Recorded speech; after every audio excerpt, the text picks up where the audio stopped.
Good afternoon. I'm here today to talk to you about concussions, specifically if the NFL is doing enough to mitigate the dangers of concussions. Before we begin, I would like you to think about your own personal athletic career, whether that be playing at a recreational level, a high school level, or a college level, and think back if you've ever hit your head or sustained a head injury during any of those events.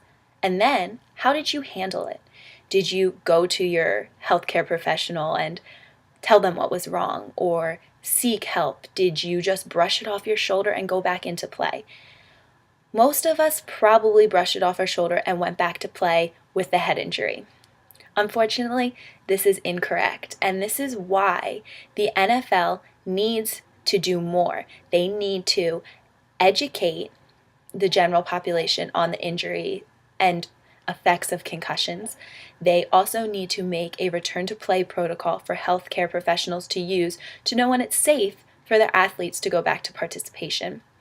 And then lastly, they need to use their resources and their finances to enhance their helmet technology and make a helmet that is preventative of concussions. To begin with, education. Did you know that 4 to 5 million concussions happen every year in the US? This is according to the Center for Disease Control. And according to the National Athletic Training Association, 80% of injuries that athletic trainers deal with on a regular basis are concussions, those mild traumatic brain injuries. We also need to know exactly what a concussion is. We need to share this with people. A concussion is a traumatic brain injury caused by an impulse or a force to the brain that causes it to bounce or rotate in the skull. So you're basically getting bruises and bleeding on your brain because that soft part of your brain's hitting against your hard skull, causing the bruising or bleeding. Something needs to be done. We need to share this education with people. We need to let them know the signs and symptoms. They need to know that if they're feeling dizzy, if they lost consciousness, if they're experiencing nausea, vomiting, any problems, that needs to be addressed. It is serious.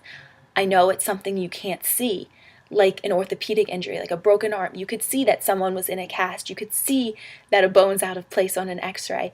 Concussions are hard because they're something you can't see, but it's critical that coaches understand this and don't just look at you and say, nothing's wrong with you, get back in the game. Something is wrong, and it has to be handled properly. Since things haven't been handled properly, we've come across this disease called CTE, chronic traumatic encephalopathy, and this is huge in the NFL right now. A lot of former players are, after they're deceased, they're taking a sliver of their brain and finding this black mob taking over all of the different lobes of their brain, causing them to be depressed, causing them to commit suicide. Very serious matters. In a recent study conducted by the NFL, 14 out of 15 brains tested had this disease. And recently, even a high school football player's brain was found to have this disease. It's very serious and something needs to be done about it. So the facts of concussions are that all concussions are serious. Most concussions will occur without loss of consciousness, and you need to seek help immediately to prevent these side effects. My second point is making a return to play protocol for medical professionals to use. There's currently an baseline impact test that tests your neurocognitive ability, or there's symptom sheets that you can use to assess how the individual is feeling on a day-to-day basis. It's a 1 to 6 scale, and the athlete every day will circle how they feel. Both need to be used together to figure out how the athlete is feeling. But a lot of programs and a lot of medical professionals use one or the other. They just use how the athlete's feeling, or they match their neurocognitive baseline testing.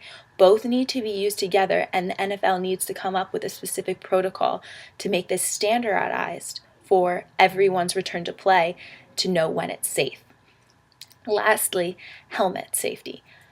the NFL has tons of finances and tons of resources, and they need to establish a helmet and create something that's going to help prevent against concussions. Currently, every single helmet that a youth football player, high school football player, or a professional college football player puts on says, no helmet system can protect you from serious brain injury and or neck injuries, including paralysis or death. To avoid these risks, do not engage in the sport of football. Football is part of our sports culture, and it's something that athletes are going to continue to engage in. That is why a helmet, a new design, needs to be created. Because on average, a football player, according to the NFL, gets hit in the head 900 to 1,500 times per season. This can't be good for their health or their psychological well-being, even their quality of life. Something needs to be created, something needs to be done. So in conclusion, the NFL is making trends and trying to progress in concussion progress, but they need to be a role model for high school programs and youth programs, and they need to be doing more to educate America and come up with a prevention strategy to end this concussion epidemic. Thank you.